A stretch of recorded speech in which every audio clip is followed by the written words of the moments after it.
Hi, this is Abhishek from Manthan, and in this video we are going to talk about how to do efficient sales forecasting. Well, before we get into that, there, as we all know, there are three values if done correctly. What's your plan, forecasted versus actual, right? This entire number game is actually on these three values, right? So, uh, before we get into what I have to talk about here, let me ask you a question. How do you do forecasting today, and what's your accuracy?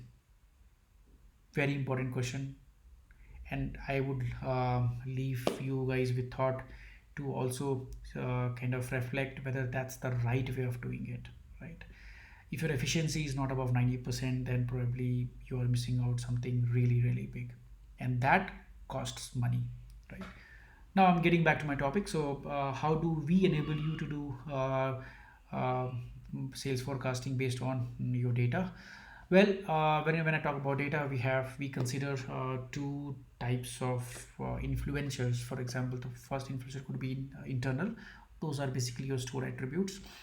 The other one is of course external, which are, for example, which weather, or it could be something like, for example, the particular, let's say, FY21 calendar, because that may differ from your last year, right? So so what we bring is, when we bring the internal and external influences together, we get something like, let me show you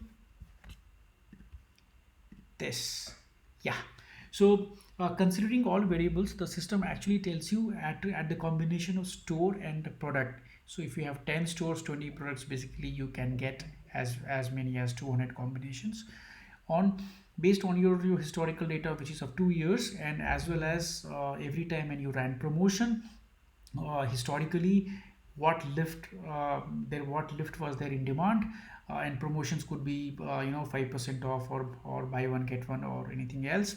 So we do consider what are the type of promotions that you ran historically, as well as what was the holiday calendar over last 2 years. For example, Chinese New Year on a particular year is on some other week, and the next year is on in some other week. So we get all those particular details, as well as external variables, for example, weather. So whenever there is a, let's say, a spike in let's say one degree, what is impact on demand of your beverages, or could be drop in temperature, and what is the impact on demand of coffee. So likewise, these variables are considered, and the system gives you uh, the demand of your forecasted period, which could be a weekly, monthly, or 6 months, or whatever. That actually depends on your business, right? And this is done by system. You can configure it once in three simple steps, and this forecasting algorithm can run time to time, and also then helps you to understand the the for example, I forecasted of, let's say, selling 100k units in next month. However, my forecasting wasn't correct, and I see a drop in demand.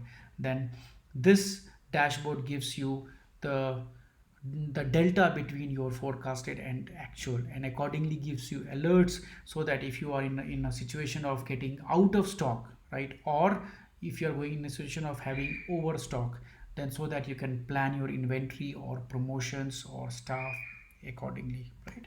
So that's it. So my message here is, it is a time that you move away from making decision on Excel, to a smart system that can make your decisions not only accurate, but also can do at scale, right? Thank you so much for watching this video. I hope it was useful. Talk to you soon.